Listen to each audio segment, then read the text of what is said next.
Chers amis, bonjour à toutes et à tous et bienvenue chez vous. Marie-Hélène est avec nous, bonjour. Bonjour Jean-Luc, bonjour à tous. Et Marie-Hélène aujourd'hui, grâce à notre invité, va revivre le rêve américain qu'elle aurait pu toucher du bout des doigts. Ah oui, il fut un temps, et c'est vrai que ça fait toujours rêver Hollywood et tout ça. Oui. Alors notre invité aujourd'hui, nous allons vous le présenter tout de suite, c'est François-Frédéric Mouflin, bonjour. C'est exact, bonjour. François-Frédéric, pour vous planter le décor, est meusien, né à Tronville-en-Barrois, et il a fait son chemin en quelques années jusqu'à Hollywood, en passant par New York, le Texas, la Floride, etc. Florida, yes. Et il est comédien, il est chanteur, il a été présentateur télé, tout cela aux États-Unis. Alors comment tout cela a-t-il pu être possible ? Comment est-ce qu'un jour on part avec un CAP en poche, avec un copain, à l'aventure, sans parler un mot d'anglais aux États-Unis, en quelques mots ? Et comment on se retrouve à côté de Johnny Depp dans Pirates des Caraïbes, par exemple ? Parce que ça a été jusque-là, quand même. Oui. C'est compliqué et simple à la fois. C'est comme tout, c'est-à-dire que, comme on disait tout à l'heure, c'est pas réfléchi. C'est ce qu'on disait un petit peu, ce qu'il y a une prédestinée à ce qui se passe, c'est que c'est un pote qui était là, qui m'a dit, j'ai rencontré mon ex qui est du Wisconsin, qui parlait français comme ça, elle était très amoureuse de mon ami. Oui, l'américaine qui adore le Frenchie. Et puis elle lui a dit, si tu veux venir me visiter, on est dans le Wisconsin, j'ai 4 ou 5 frangines, enfin voilà. Donc je suis parti comme ça, naïvement, sans trop réfléchir, sans parler l'anglais, c'est exact. Je me suis pas posé de questions. Alors avant d'en arriver là, je montre une photo là où vous êtes déguisé en pirate. Vous avez tourné un petit rôle, on le dit tout de suite, dans Pirates des Caraïbes. Mais quand même, vous avez approché de près, vous avez été privilégié parce que vous aviez accès à la loge de Keith Richards et de Johnny Depp, avec qui vous avez sympathisé. Comment c'était en fait ? Ils étaient simples ? Ouais, j'ai passé 2 semaines comme je disais, donc la plupart du tournage dans le film on boit très peu, c'est pas ma carrière, je dirais, pour moi c'est rien de mirobolant dans la profession en tant qu'acteur, mais c'est vrai que c'était très sympa de partager la loge avec Johnny Depp et Keith Richards. Pourquoi il voulait pas refaire son français, Johnny Depp ? Mais c'est pour ça d'ailleurs, je veux dire, c'est trop marrant parce que quand je suis rentré dans la loge, il y avait 2 Johnny Depp, mais à l'identique, parce qu'on a toujours des doubles un petit peu dans certaines situations, et je me suis dit, je vais quand même pas passer le temps que je dois passer ici sans rien dire. Alors il y en a un qui était à côté de moi, un qui était en train de manger sa banane et l'autre qui était en train de lire son script. Alors j'ai dit, il est en train de onliner en jaune, ça répète.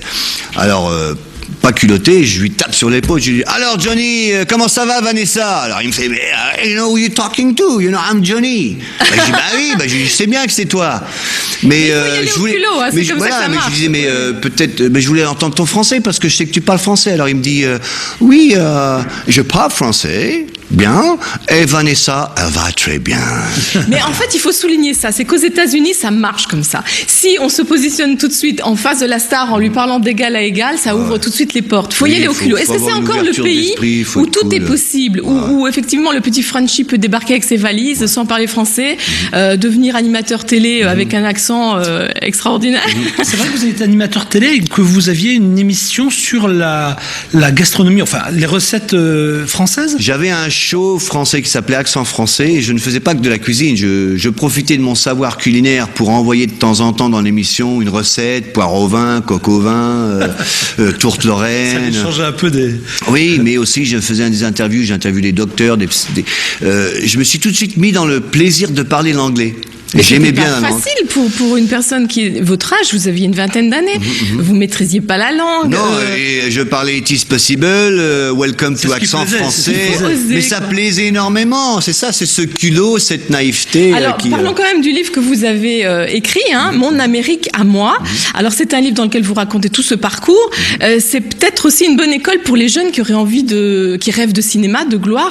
Est-ce que vous conseilleriez à quelqu'un de faire ça Est-ce que c'est dangereux ce que vous avez fait ? Parce qu'on voit le bon côté là, mais est-ce qu'il n'y a pas des côtés un peu sombres ? C'est ça qu'il faut voir. C'est-à-dire que c'est bien d'avoir fait naïvement, je le referai, ça serait à faire, mais c'est vrai qu'il faut avoir un culot phénoménal, il faut pas avoir peur aux yeux, il faut s'en foutre et il faut aussi avoir ce côté impulsif, simple.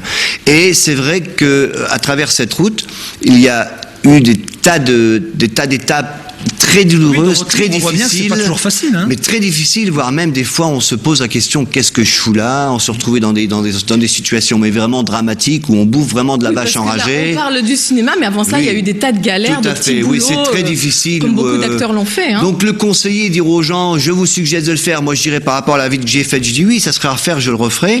Je vous suggère de le faire. Je dis que c'est très bien de tenter les aventures, mais naïvement le dire, je vous suggère de le faire, c'est pas à moi de décider. C'est-à-dire que c'est vraiment individuel, vous prenez le risque, vous cassez la gueule, ça vous regarde, mais que ça me retombe pas dessus. Quels sont les acteurs sympas que vous ayez rencontrés, qui ont franchement joué le jeu? Parce que je suppose qu'il y en a certains qui doivent quand même mettre des barrages. Est-ce qu'il y a, la belle Sharon Stone, vous l'avez quand même croisée, et elle vous a fait un compliment. Oui, c'est exact aussi, c'était marrant. Ah oui, donc quand vous rencontrez oui, c'est tout de suite Sharon Stone, quoi. Ah oui, Sharon Stone, elle était adorable en plus. Mais là, petit clin d'œil, parce que sur la couverture de votre livre, la photo est magnifique, vous avez un petit air de Antonio Banderas, et c'est pas un hasard si on vous a demandé de le doubler sur certains plateaux de tournage. C'est exact, surtout quand le film est sorti, il y avait Interview with the Vampire, et puis il y a eu aussi Desperados, où il est avec la belle espagnole.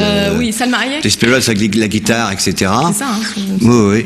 Et les gens m'appelaient Antonios dans la rue, et ça est tombé dans les oreilles d'une agence qui m'ont dit tiens, on cherche des doublures pour Antonio Banderas, voilà.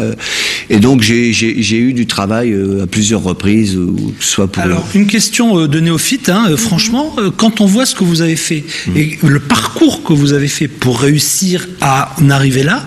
Pourquoi est-ce qu'aujourd'hui vous êtes sur notre plateau, revenu en Lorraine, en France? Pourquoi vous faites le chemin inverse maintenant? Oui, c'est pas vraiment le chemin inverse. Moi, je suis revenu en France parce que premièrement, la France, donc c'est mes racines, voilà. Donc je suis aussi lorrain d'origine, ne pas oublier, c'est-à-dire qu'il n'y a pas que les Parisiens qui succident dans Émeusien.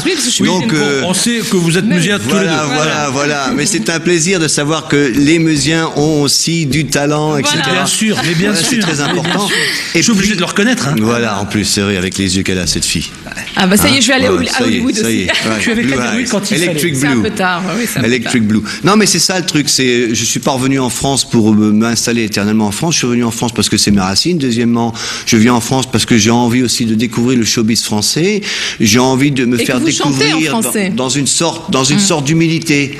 Qu'on dise, tiens, il a fait ça et ça, que c'est pas un jeune premier, qu'il n'arrive pas avec cette idée égocentriste du moi je suis un tel et un tel. Non, l'idée c'est de rentrer dans le monde artistique français pour me faire découvrir et pourquoi pas créer une émission, justement, peut-être, sortir un album. On ne sait jamais, pour vous faire entendre quelques notes de guitare et François quelques Frédéric, mots. j'ai vu que vous aviez ramené la guitare. Allez, on se quitte avec ça? On se quitte avec une petite chanson. Merci en tout cas d'avoir pris un peu de temps. Je profite pour signaler que vous êtes également à l'affiche dans un rôle principal du film Cain et Abel, qui va bientôt sortir, et donc qui sera sur grand écran prochainement. Mais voilà.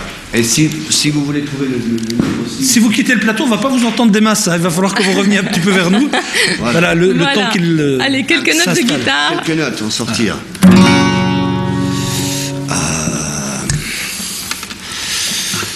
Pour l'occasion. Allez. Celle-ci s'appelle Je ne suis pas catalogué.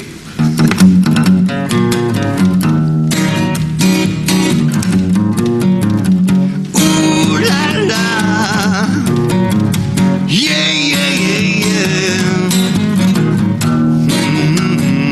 Je ne suis pas catalogué.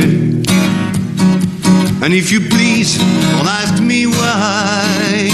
Je ne suis pas catalogué. Moi, vos histoires, ça me regarde pas. Mais ne me demande pas pourquoi.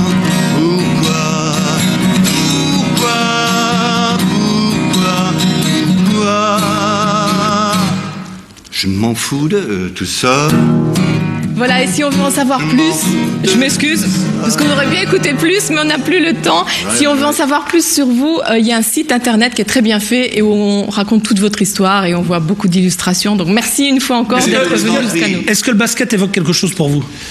On a une grande star français à San Antonio. Ce qui est vrai. Et son frère joue. Enfin, il est blessé en ce moment. Il va partir pour se soigner encore. Mais il vient d'être opéré. C'est TJ Parker. C'est le frère qui est au SFUC Nancy. On les a rencontrés parce que la saison débute et Christian Fra, conseiller au passage, qui est le président du SFUC Nancy, tout dit. Marie-Hélène, à vendredi. À vendredi. Chers amis, à demain.